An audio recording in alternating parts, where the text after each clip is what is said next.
মালদহে চাকরিহারাদের DI office ঘেরাও ঘিরে ধুন্ধুমার পরিস্থিতি।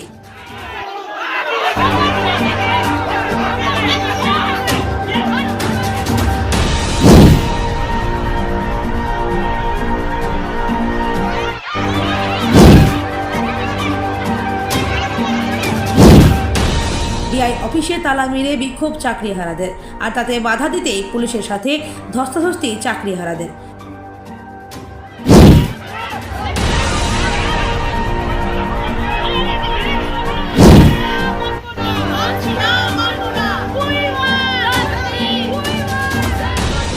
এই ডিআই অফিস অভিযান করছি এবং আমাদের আরও নানা রকম কর্মসূচি রয়েছে। আমাদের যেটা সরকারের কাছে এবং এসএসসির কাছে আমাদের বার্তা যে আমাদের যেন সঠিক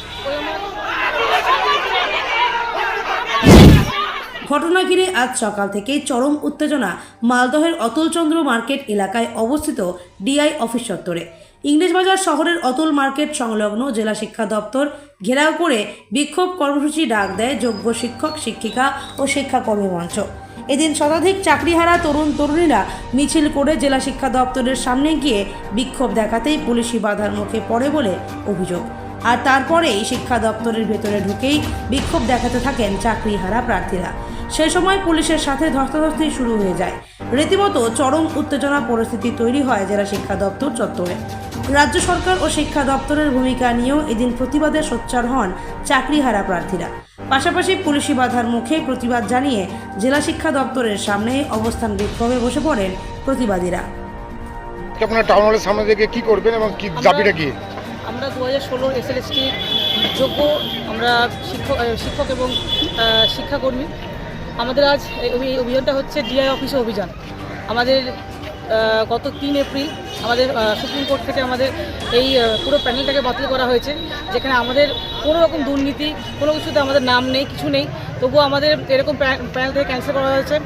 যার জন্য আমরা আজ ন্যায় বিচার পাওয়ার জন্য আমরা জেলায় জেলায় এই ডিআই অফিস অভিযান করছি। এরপর আমাদের আরও নানা রকম কর্মসূচি রয়েছে।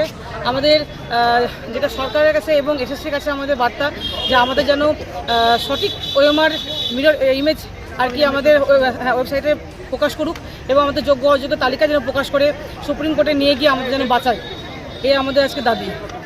বলছি মালদায় কতজন আছে? মালদায় প্রায় 600 জন, প্রায় 600 জনের মতো আমরা আছি। বলছি মুখ্যমন্ত্রী নেতাজি স্টেডিয়ামে বার্তা দিয়েছিল মানে স্কুলে যাওয়ার জন্য, কি বলবেন? আমরা সেই বার্তা শুনেছি, কিন্তু আমরা তাতে মানে আশ্বস্ত হইনি, কারণ উনি সেই ওনার সে কথার মধ্যে অনেক কিছু ধোঁয়াশা রয়েছে এবং সেখানে আমরা আশ্বাস পাইনি। যার কারণে আমরা আবার সেই এরকম অভিযান আমাদের এরকম নানা রকম কর্মসূচি শুরু করেছি। আমাদের আজ থেকে শুরু হচ্ছে আর কি, আজকে ডিআই অফিসের অভিযান আছে।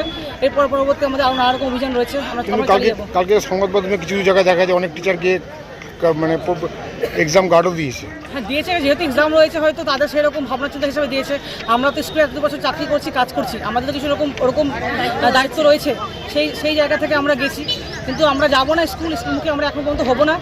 আমাদের যতক্ষণ পর্যন্ত ন্যায় বিচার পাচ্ছি আমরা, তো আমরা এখন আমাদের চালিয়ে যাবো। আপনার নাম? আমার নাম মানসী ঘোষ, আমি গ্রোথনগর হাই স্কুলের শিক্ষিকা। আমরা হচ্ছে এসএলএসটির 2016 ব্যাচ এবং আমরা যোগ্য শিক্ষক। সেখানে যোগ্যতা থাকা সত্ত্বেও আমাদের অধিকারের চাকরি নিয়ে যে চিনিমিনি খেলাটা শুরু হয়েছে, সেটা বিরোধী পক্ষ হোক, সরকার পক্ষ হোক, বিভিন্ন রকমের সংগঠন হোক বা আর যাই হোক না কেন, এইটার প্রতিবাদে আমরা পথে নেমেছি এবং নামতে বাধ্য হয়েছি।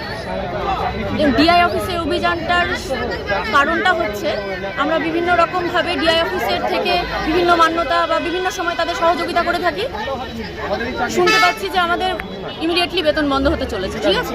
তো এই ব্যাপারে আমাদের ভূমিকা কি হওয়া উচিত, মানে কেন?